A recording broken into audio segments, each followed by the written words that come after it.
Hello, everyone. I am back with Joy Marie, otherwise known as Savage Joy. She's an activist. She hosts her own podcast on Real Progressives, and she is here to kind of reflect what we all just went through and what we're going through currently. Joy, welcome back to the program. Thank you so much for having me. These discussions are basically incredibly therapeutic to me, and based on what the audience says, they always love these because I think that it's okay if we admit that we don't always know the right words to say during tough times. We don't always have the answers. Sometimes we don't have direction, but if we just talk, I think that that kind of goes a long way, and we just need a good conversation right now, because we all have been going through a lot. So I want to just tease a little something. Joy has a pretty big announcement about a project that she's working on. We're not going to reveal that until the very end. So you have to watch the entire video. No fast forwarding, okay? So watch that. And And I'm not preggers. Just as a heads up, I am not preggers. she maybe is pregnant. No, I'm just kidding. I'm too old. I'll be 41 in 2 weeks. I'm not even going there. Well, happy birthday in advance. Thank you. So I wanted to get your opinion because out of all the people I know who supports Bernie Sanders, nobody was more dedicated and invested than you. You literally sacrificed 5 weeks of your life to go to Iowa and knock on doors for Bernie Sanders. And this is tough. Like you just mentioned before we went on that you got your ballot. I know my ballot is sitting in my mailbox. I haven't even checked yet because I don't want to. So let's just check in. How are you doing?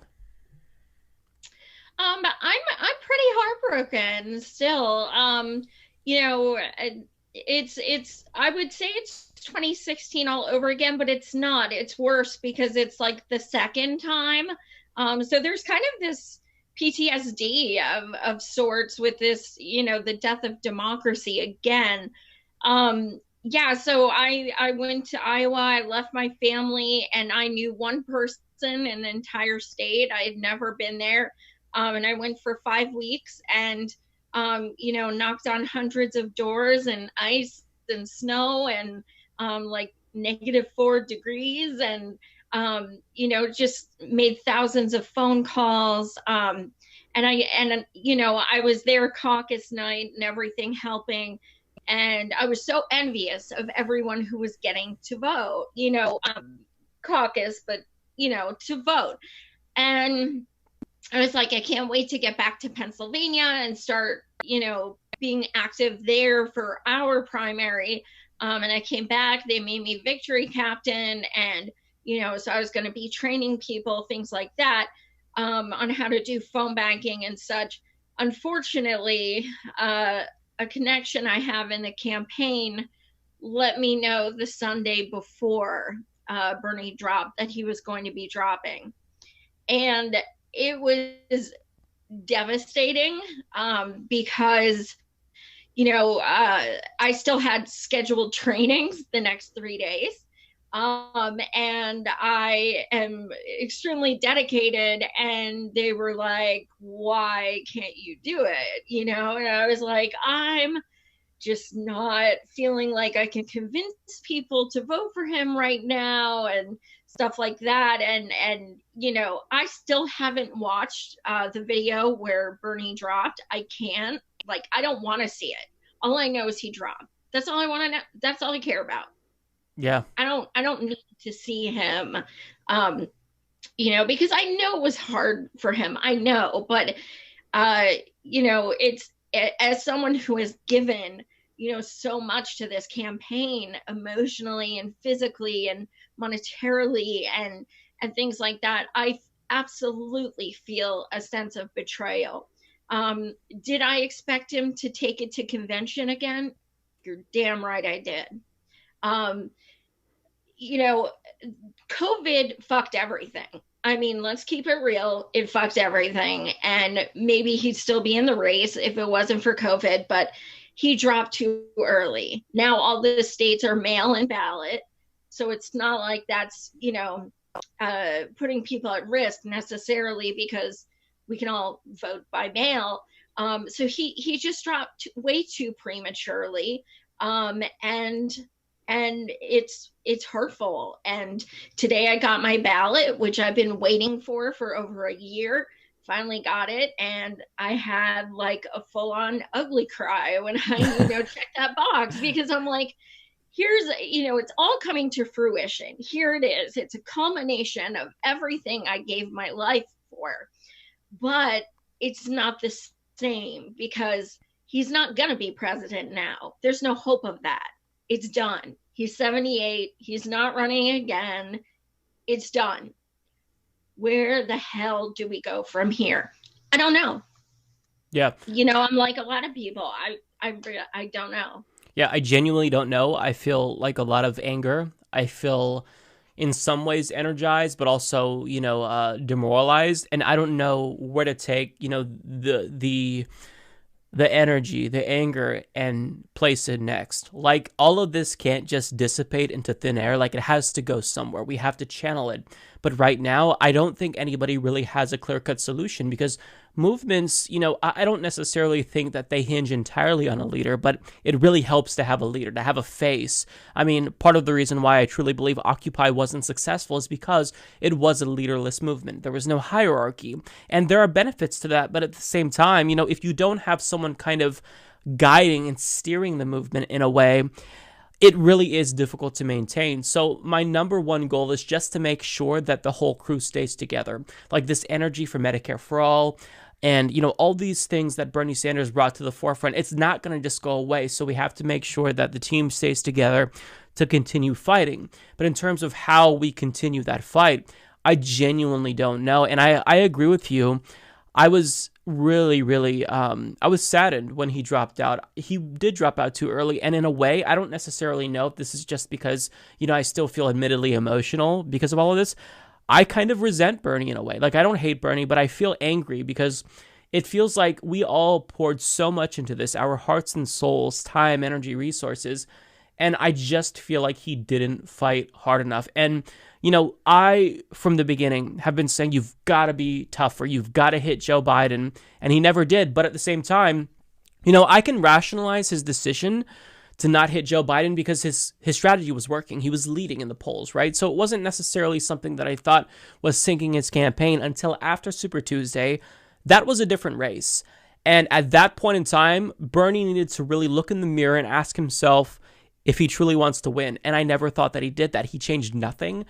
And he just ran the same campaign, which we all knew wasn't going to be successful. So to me, I feel hurt because it seems like he just kind of surrendered. Like, he put up the white flag, and like, I get it, right? Like, I can't expect someone who's 78 years old to sacrifice their time and energy if he doesn't really feel like it's going nowhere. But at the same time, I still, like, we put everything into that campaign, our hopes and dreams. And this isn't like, here's the thing, and like, there's a lot of people who love that the Bernie bros are all demoralized and whatnot, but this isn't like a sports team losing to us. Like, to me, this was so important that I felt like if Bernie wasn't elected, humanity doesn't have a chance. And what I mean by that is, if Bernie got elected, he was the only person who I believed would actually fight to get action when it comes to climate change and lead the world. And I wasn't even, under this illusion that he would be successful. I just felt like he would give us a chance, right? He wasn't a savior. He's a human being who was very influential, but not perfect. And now that he's gone, I don't know what to think of this, right? Like, who's next? What can we do? And the answer is there's no one. No one's ready to step up. Nobody has the credibility or name recognition to step up. Nobody is as bold as Bernie Sanders. And it's not like Bernie was this god who was infallible. He was very flawed as a candidate. He made a lot of mistakes that I feel frustrated by. But in terms of like anyone who's near his level, there's no one. So I kind of feel like, we're all just flailing. We don't know what to do. We don't know where to go. We don't know how to make what has been created a sustained movement. And it's a little bit disheartening. And in a way, I feel like maybe after COVID-19 is, when we could put that behind us, maybe things will become a little bit more clear, because I kind of feel like myself and others just have tunnel vision. We just want to get through this right now. But it's tough. And I think that the lack of direction, it's hard. I wanted to get your opinion on some of the revelations that we had that kind of, added to my anger with Bernie Sanders. I shouldn't say anger. Like, I don't know if I'm angry at him. I just, like, I'm giving him the cold shoulder, you know, if I were speaking to him currently.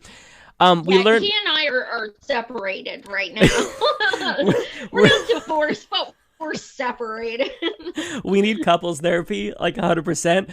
Yes. Well, we learned about Jeff Weaver starting a super PAC and how everyone within the campaign, they knew about Jeff Weaver. Now, I was an outsider. I didn't know about Jeff Weaver and, you know, some of the signs that we saw back in 2016 or 2017 with the revolt of the Our Revolution staffers. What do you make of this? Because to me, I thought Bernie knew better than to surround himself with people like Jeff Weaver. Can you just kind of share your thoughts? Because this really, it pissed me off. Yeah, I mean, the thing is, you know, being so connected to the campaign, I will be totally transparent. I did know that Weaver, Faz, and Chuck Rocha were very not well liked, to put it that way. I met Jeff Weaver and I actually interviewed him a year ago, or 18 it was, and he's quite charming. He was very nice and personable and encouraging, and it came across very, very genuine. Now, the thing about Bernie, which I've heard from his own family members, is he is loyal to a fault. You're friends with him, you're nice to him. My friend Joe, you know, that is Bernie. When he puts his hand on Liz Warren's back, I want to grab his shoulders and shake him. But to him, he's still loyal to her, even though she's garbage to him. And that's how he was with Jeff Weaver. Jeff has worked for him for 32 years. So that at that point, it becomes like a family member, you know, and you know, I mean, that's the only job Jeff has known, has been working for Bernie. And I think Bernie had that sense of obligation in a way. But since, you know, Faz took Jeff's place, a lot of us were like, okay, good. Someone new's getting in there. And then we started learning how the campaign staff was calling him Spaz as his nickname. And Chuck Rocha, I was told, was, you know, very shady, but he seems so nice and intelligent and for the movement. And, you know, the thing is, I wanted to say, you know, a number of things I, you know, was told by higher ups on the campaign, but it would hurt Bernie. Yeah. So, you know, someone from WAPO sees my show and says, ooh, Bernie's campaign, you know, manager is like conspiring against him. And next thing you know, I fucking screw Bernie, you know, out of votes. So I didn't want to go there, but I was apprehensive, and it was a frustration by a lot of people on the campaign. Yeah, so it's difficult. I am not surprised in the least that they created this PAC. Nobody is. No one. That's interesting. That's so interesting. And, you know, like you said, he's loyal to a fault, and I think that that's admirable, but it's not admirable when it reaches a point where it's literally harmful. You know, it goes back to the Joe Biden is my friend thing. You can't say that. Like, this is not a good person. This is someone who has voted for a war that has killed hundreds of thousands, if not more than 1 million Iraqis. This isn't a good person. And that's not to say that Bernie is perfect or would be a perfect president, but, you know, to me, it's just a blind spot, and I kind of viewed it as naivete on Bernie's part, because you can see the good in people. I think that that's great. You know, I love optimism. At my core, I think I'm a pretty optimistic person. But at some point, you know, that instinct, that mechanism that, you know, tells you to kind of be skeptical, it's got to kick in. And I feel like it never kicked in for Bernie Sanders. And we just saw, what was it, last week? He did a live stream with Elizabeth Warren. I mean, how can you, she just said that your campaign was built on a foundation of hate. I'm paraphrasing, but like attacking all of Bernie Sanders supporters. Like, to me, that is unforgivable. Like, you know what this movement is about. I don't like, I personally, Bernie's just a vessel.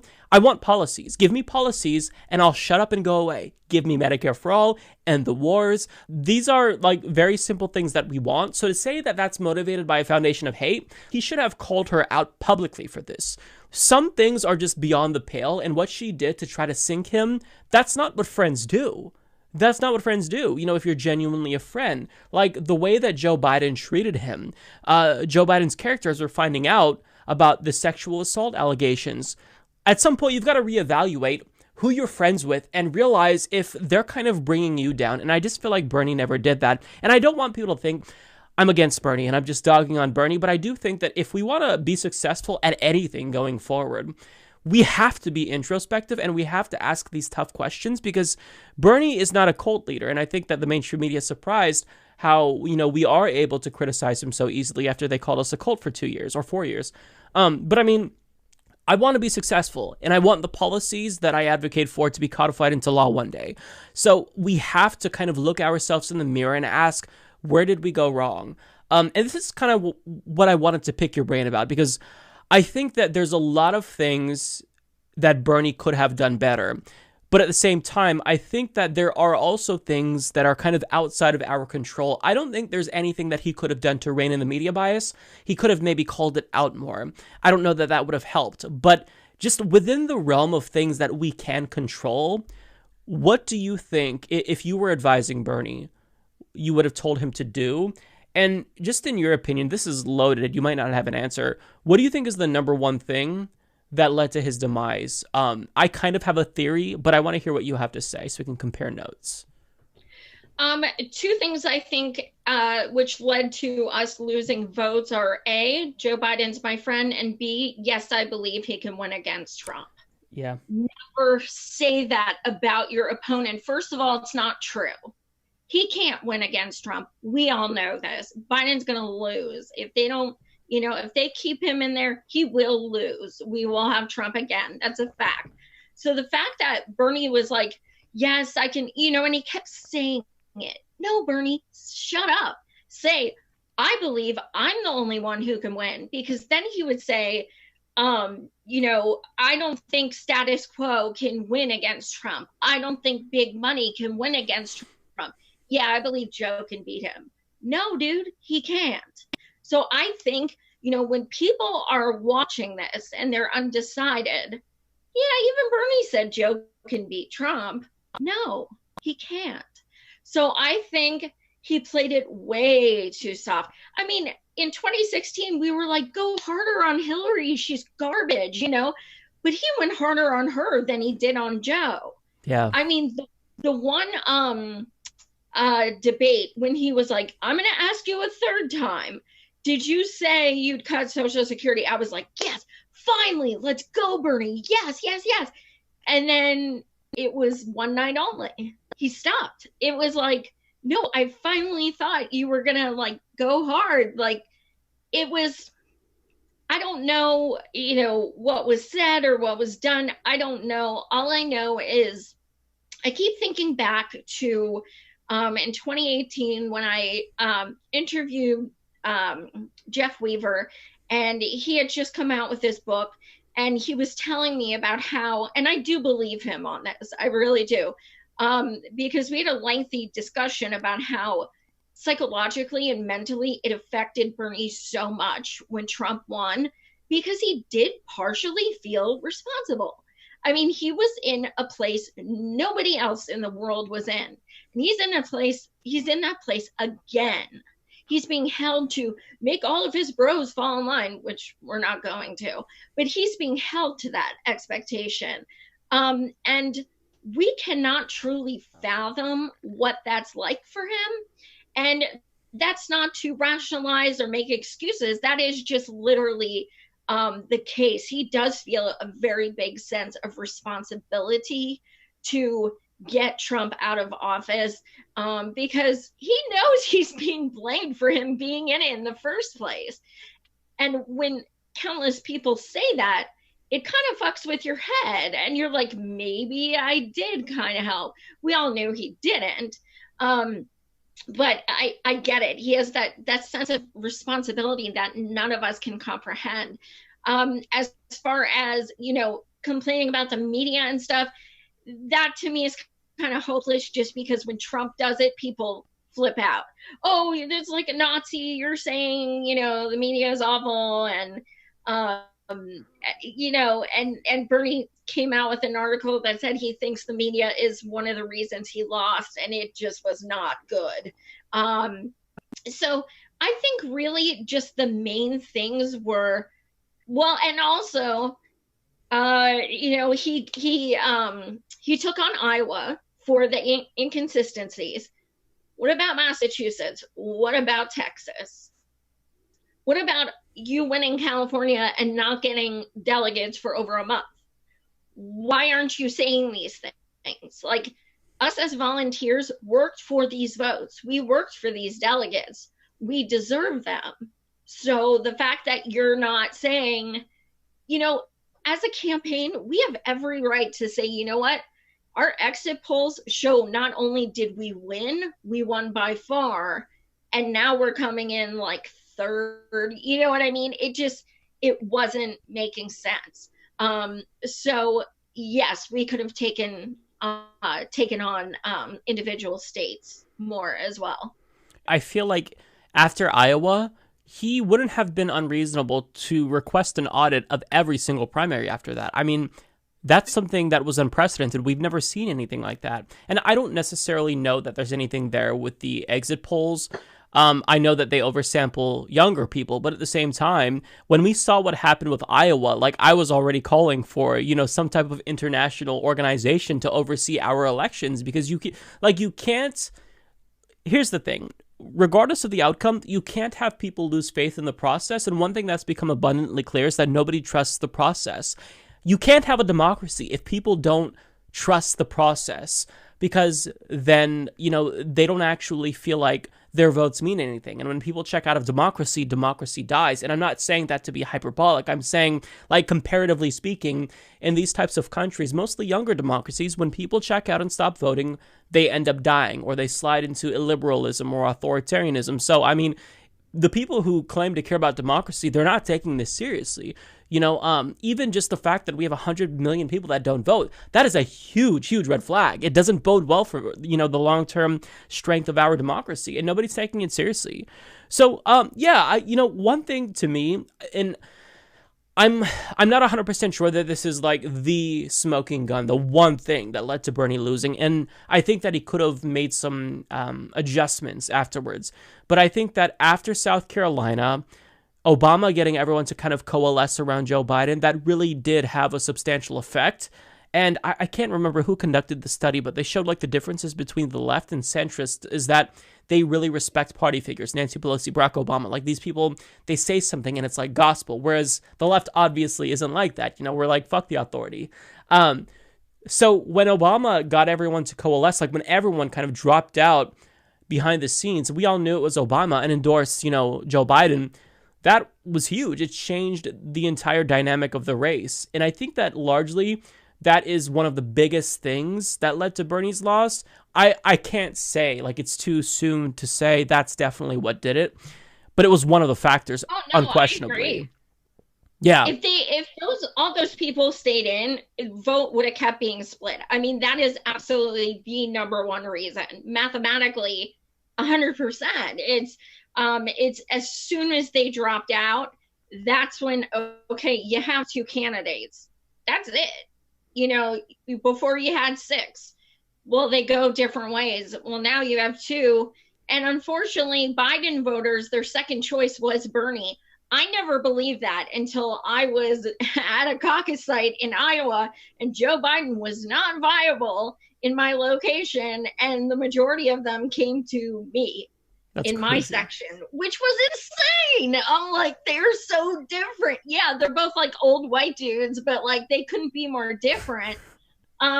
Yeah, it was crazy. So being given, people have Obama nostalgia. That's what it comes down to. They want Obama number 3. Oh, we miss him so much. Oh my God, handsome, well-spoken. And they ignore, all the horrible things he's done. And Joe is just kind of like an extension of going back to normal, which anyone with a brain knows that for people of color and women and LGBTQ, like going back to normal is not good. So it's a lot of it is privilege. A lot of it, like, I don't care about policy. Joe Biden has no policy. Right. What does he stand for? I don't fucking know. I have no idea. No phone bankers. What are you gonna do? Call someone and then they're like, what do you say about, how's he feel about healthcare? He doesn't like Medicare for all. Like, that's all. What does he support? And also, how do you phone bank and answer, like, what about Tara Reid? What about the Iraq War? Like, how? That's why I want them to call me so bad, like, so bad. I'm like, please call me. Because I would probably make them cry, but it would kind of be worth it. It would. Yeah, it would. I think we're pretty fucked, to be honest. But not that I support them just doing a switcheroo and putting in like an idiot like Cuomo who hasn't done a single event or gotten a single delegate, because that is also the epitome of undemocratic. But Joey himself even said the VP I pick needs to be ready to step up immediately. Why? It's like he knows they're going to pull the 25th Amendment on him. And he's sending Jill out for him, things like that. I think he knows. I really do. I think he knows, like, he cannot, cognitively deal with anything. Yeah.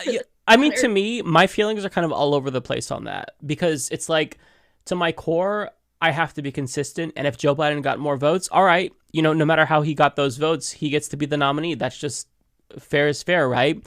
I mean, I was very angry when we were leading and there was all this talk of Bernie Sanders having it stolen away from him at the convention with superdelegates. Liz Warren even said that she would be open to this, right? So I think that if you get the most votes, that's fine. That being said, I'm not going to shed a tear for Joe Biden if there is a switcheroo that happens at the convention. I don't think that will happen. I'm not going to shed a tear for him because he was advocating the same thing. I mean, I keep pointing to an article on my show about how Joe Biden says that if somebody gets a plurality, Bernie Sanders, but not a majority, he will aggressively compete for the nomination at the convention, which means he was willing to resort to a contested convention. So, I mean, you're the one who asked for this. You said that, contested convention is A-okay if it's to stop Bernie. So now you reap what you sow. You're kind of a horrible candidate, And there's the Tara Reid allegation. Sorry, I believe her. Anyone who doesn't is, I think, fooling themselves. And it's just, like you said, we're fucked. I don't think that you can put it more simply. And it's so frustrating. And it's got to be like a slap in the face to activists, especially yourself, how Joe Biden won states he didn't set foot in when Bernie supporters were relentless, phone banking every fucking minute that they had to spare. And this asshole won by doing nothing, by standing for nothing. Like, I'm reminded of this video, I think it was after Iowa, where some of his volunteers took turns sharing like 50 things that they liked about Joe Biden, or 30 things. Yes. And none of them had policies. I saw like 2 policies maybe, and it was like, oh, he's nice. He's committed. It's like, none of this means anything. Joe Biden says there's nothing that we can't accomplish together, but then he says we can never have Medicare for all. Like, this man, he doesn't stand for anything. It's so irritating to me. So it feels like, we're just going to keep doing the same thing. Like, I know Democrats like to pretend Trump is uniquely terrible, and sure, maybe he is with regard to tone, but Democrats, their brain broke during the Bush years as well, and rightfully so. That was a much more destructive presidency. But Donald Trump, like, in 10 years, they're going to normalize him when we get President Tom Cotton or someone who's even worse. And I think that this fear-mongering has not been good for the left. It hasn't been good for the center. Because here's the thing. Like, Joe Biden is, I think, better than Donald Trump, albeit marginally. But if we are able to defeat Donald Trump, all of the bad policies that come along with Trumpism aren't just going to vanish into thin air. Sure, we don't have war with Iran if Joe Biden is president, most likely. But that doesn't mean it's done forever. We postpone it 4 to 8 years until a Republican gets involved. Maybe the best case scenario, Joe Biden gets to appoint someone to replace Ruth Bader Ginsburg. I'm not convinced she'd step down if a Democrat was able to win the presidency. So it's like we're seeing the line between Democrats and Republicans become blurred. And this Tara Reade situation makes matters worse because the one kind of like pull that Democrats had was that they were just better on social issues, women's issues, LGBTQ plus issues, racial justice.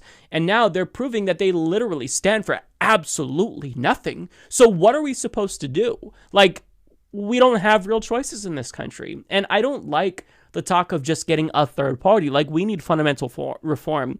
We need 5 to 6 parties. Like, we have a lot of ideological diversity in this country, even if I'll say voters aren't the most ideological, but we need to be able to have like an honest discussion policy-wise about what we need to do to fix our country, and we're not going to get that with the same two-party duopoly that's been taking place. So, for me, I'm just kind of like reassessing what is going to work. And I think that one of the conclusions that I've come to is that electoral politics is kind of a dead end. I'm not saying that we check out of electoral politics. I think local and state politics is really important, electorally speaking, and we should absolutely support candidates running for Congress.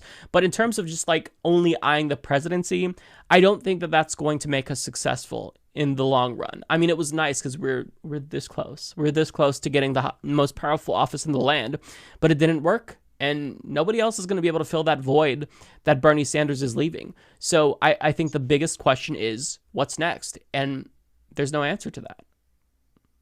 I totally agree. And, not to be, a downer to the viewers or anything, but, this one dude, he's the one that planted the seed for everything. So no, and he is far from a deity, and he is far from, a god or infallible. But the fact of the matter is, he did plant the seed that brought things like free college, Medicare for all, Green New Deal to the main stage. Nobody this, election year would be talking about any of that shit had Bernie not run in 2016. He also mobilized over 1 million volunteers. What he has inspired in a movement to at least create that groundwork. If we can't do it, I don't fucking know who can. I don't fucking know. Unless someone comes out that none of us have ever heard of. I don't know who else has a 40-year history of activism. I don't know who else has, been fighting for the people that long.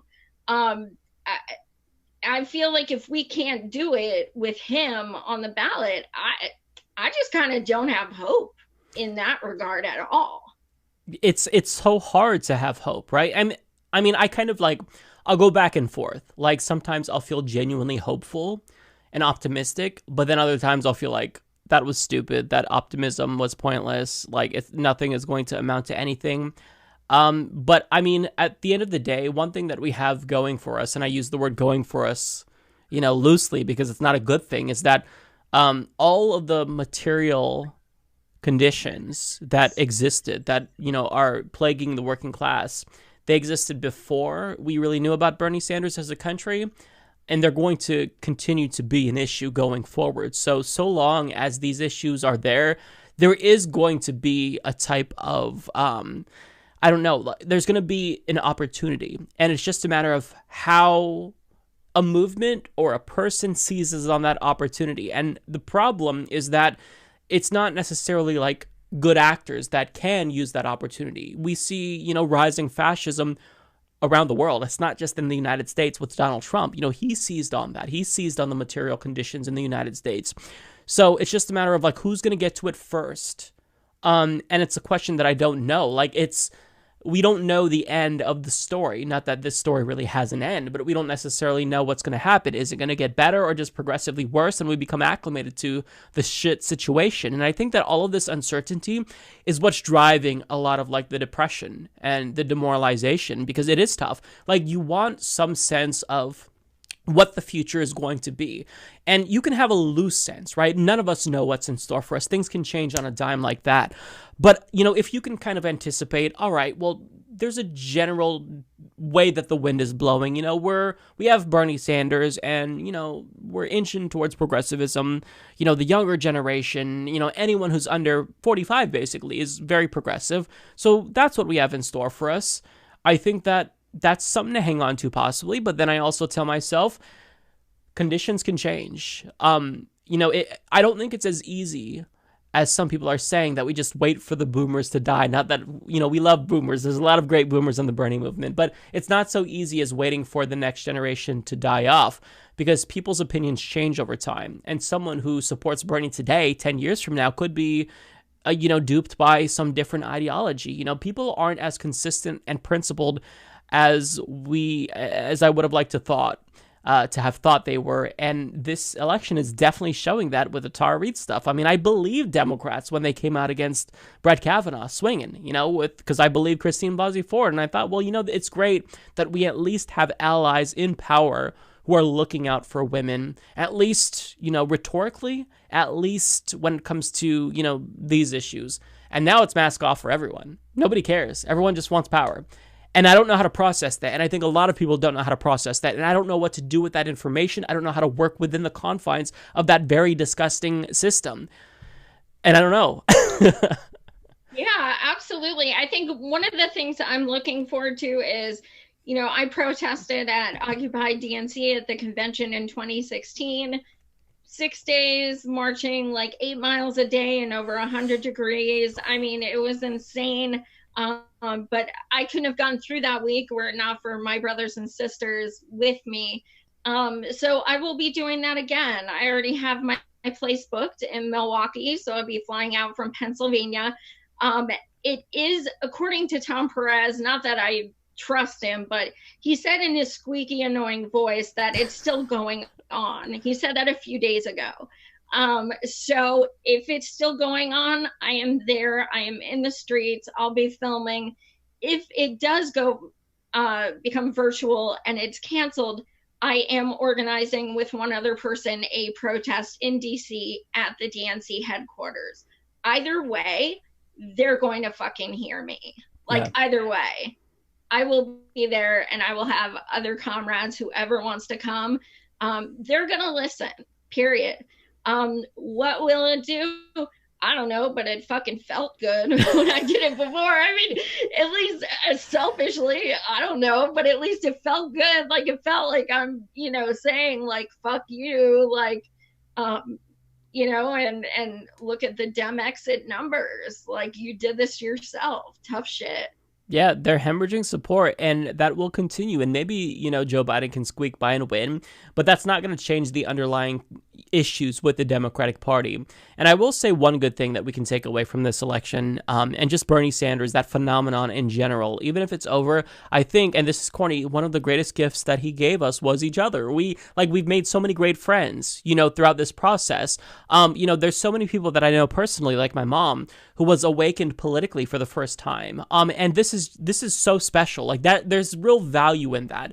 So it's not like all of this was done for nothing. I don't want people to take that away. All of the effort that we did make to get Bernie elected, we don't know how that's going to pay off. But even if, in your life, you just convinced one extra person, that is huge. That is huge because it takes all of us at an individual level to, have an effect on the macro level, So that's what I will say. Is there anything before we get to your special announcement that you wanted to talk about? Because we could basically talk for days and not run out of things to say. But is there anything that you kind of had that you wanted to bring up on cam? I don't think so. I mean, I have a lot of great shows coming up. I don't know. I don't think so. I think we talked on much of it. When I post these things about Bernie, some people get very defensive and, I have to clarify a lot. Look, I love him. I will always love him, but he's pissing me off. It's that simple. And I took the Bernie poster down that I've had every show for 3 years. because I don't, maybe it'll go back up one day. I don't know, but my audience was kind of upset, that I did. And I'm like, look, I'm going through grieving period here. Like when I look at that, I see pain right now. Yeah. I don't need to look at it. So, I think a lot of people are grieving a different way. I'm glad I got to vote today, but it's still kind of, sore. And I think we're all dealing with that, despair and depression and hopelessness in our own way. And I'm just looking forward to being an activist again, because you can't be one right now. Unfortunately, like armchair activism is not my thing. I want to get back out like on the Capitol steps and stuff like that. So the forced agoraphobia is not really my thing. I'm looking forward to just, getting back out there. Yeah, I totally get that. And as someone with actual agoraphobia, like I literally have agoraphobia, this is even too much for me, right? Because I didn't know that. Yeah. Aww. I have agoraphobia. I've made some progress over the course of the last couple of years, but I mean, with anything, you kind of backslide. But this is even like a bit much to me, because there is like a greater sense of like being confined. And even though that's comforting to me in a way, it's still really uneasy, right? Because if I want to go, get a bean and cheese burrito from Taco Bell, I don't want to have to like get on the mask, get hand sanitizer. Like it's a lot. And that's like totally a first world problem, right? I could be way worse off, but it is a scary time in general. My best friend, she has COVID. She's a healthcare worker. My niece is in healthcare, and I'm terribly worried about her. So I just want everyone to be able to move past COVID. And I think that once we do get past this, and we will get past this, I think then we can kind of figure out what to do next. And I will say to people who are feeling depressed, because it's certainly not just us, there's nothing that we can say that is going to make you feel better, but hopefully it's comforting to know that you're not experiencing this alone. There's a lot of people online who need people to talk to, who, will text with you and call with you. And even if that doesn't necessarily seem like it's something you want, trust me, it does really help. Just talking to someone about things, it's important. Like, see, one of the things that irritates me is, whenever these types of issues pop up and we discuss mental health nationally, as a country, it's always, seek help, get a therapist. A lot of people don't have money for that or insurance. So we have to make do with what we've got. And, talking to people with the same types of issues who are going through the same thing, a lot of us are experiencing this right now. It really does help. So I will leave people with that. We don't want anyone to come away, feeling like there's no hope.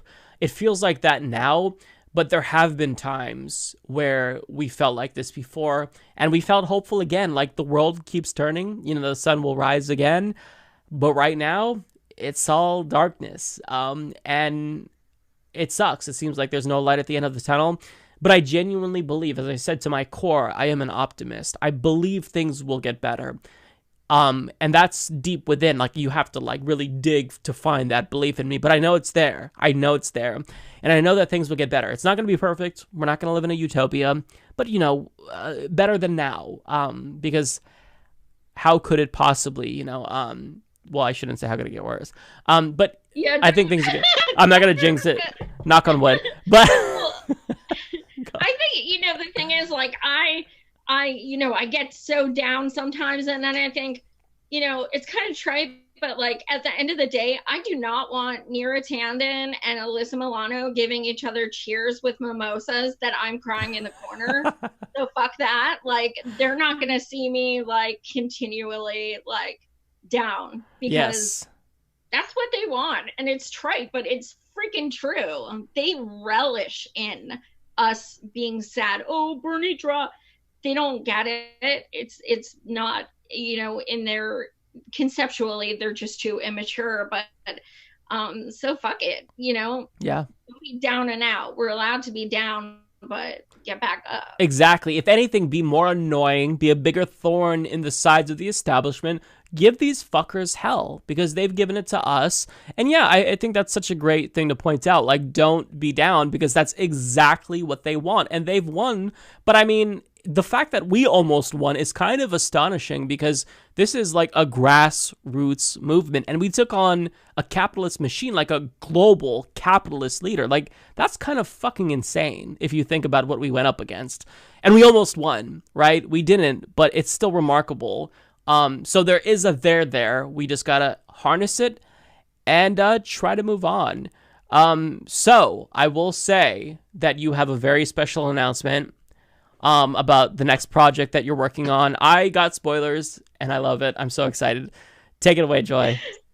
I had to tell someone, like, anyone who watches my show knows, like, I don't keep things inside really, but so when people come to me and they're like, yo, breaking, but you can't tell anyone, I'm like, ah. So yeah. Like, so I've been working on this for like almost a month, and I'm like gonna explode. But so myself and Peter Douche / Nate Sliver / Pat the Burner, Pat Coat, all one person, and I are writing his next our next parody, which is on the resistance trademark. So it's all about Karenisms and, you know, just the hypocrisy, and we hate Bernie bros, and all of those things. And we are just having so much fun writing it.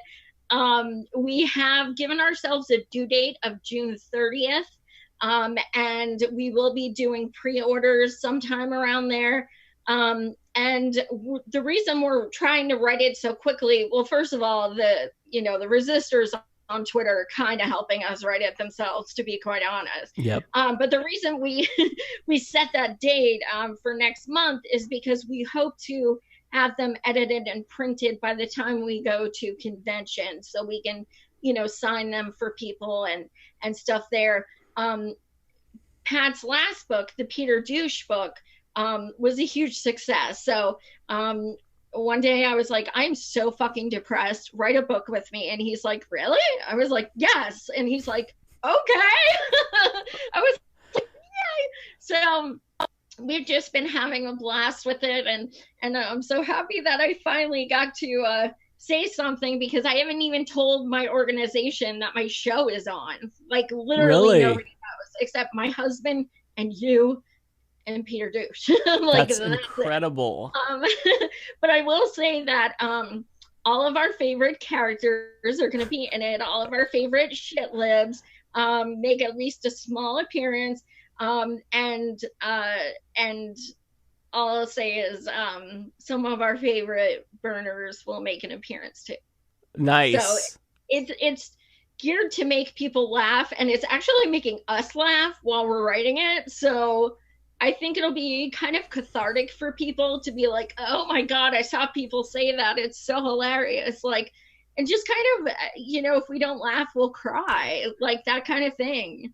Yeah. So I'm excited for people to read it. I think it'll be really great. I am so excited. And like, I got a little bit of, you know, background information about some of the shitlib characters. You guys are going to die laughing. And just the fact that you mentioned the Karenisms will be included in the book. I feel like we need this right now. So I'm looking forward to it. What gave me the idea is watching the disgusting responses from women about Tara Reid. I was like, I can't even, I gotta like do something like poetically or something like this to just let me escape from this, because it is so egregious. And then I was like, let's just make Alyssa Milano and such is already a parody, essentially. So, let's just do something with that. And then also, last year I lost over 70% of my eyesight. So this is and I was an English major. So this is, I haven't been able to really write. So this has been very, very good for me. That's so awesome. Kind of show that I can still do what I love to do. Yeah, that's so awesome. And it's not just like helping you. Like, this is something that I think a lot of people are going to love. Like, we need to laugh. Like you said, like, if we don't laugh, then we're going to cry. So we need to laugh. I got to press you a little bit. And you don't have to say this because I don't want to spoil it.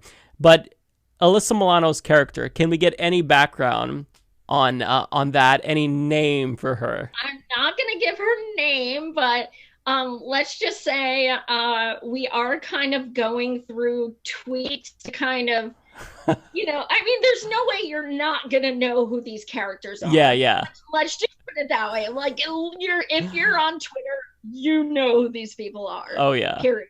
There's gonna be no discussion. Yeah, we're just hoping we don't get sued. Because I'm like, what is the legality of this? Because fair use.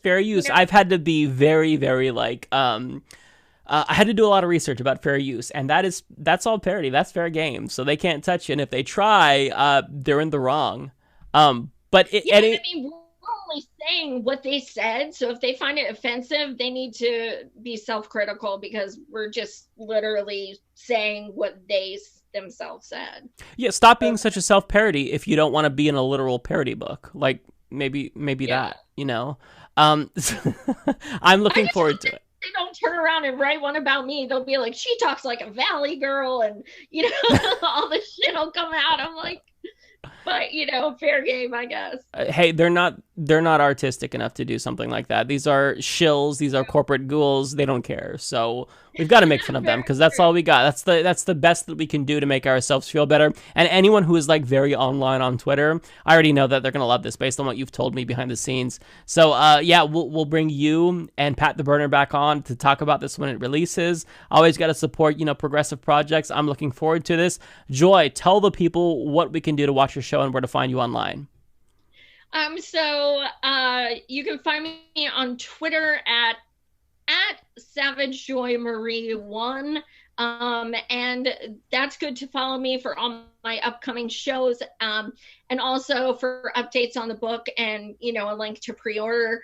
Also, you can follow my shows and see about 300 back episodes on Real Progress in Action on YouTube. We just became a 501c3, so we had to change the name to kind of become that 501c3 and keep politics separate from our economic side. So yeah, follow us on there and check me out on Twitter. And I post a lot of savage things, I'm told. So yeah, the name is I think representative of your character, Savage Joy. I didn't give it to myself, so I hope so. Well, Joy, it is always a pleasure. We are always happy to have you on the show. Thank you for just shooting the breeze and helping to digest what the fuck just happened over the last 2 years. Yes, we'll have to watch this back and be like, I don't know, we were kind of off, or whoa, we were psychic. Like, it'll be interesting. Yeah, I've had both of those reactions to myself, like, wow, I nailed it, or oh, I was wrong. So we'll see. It'll be interesting. All right. Well, thank you so much for having me on. I love you. I adore you to pieces. Oh, same, absolutely. It's always fun to talk shit with you.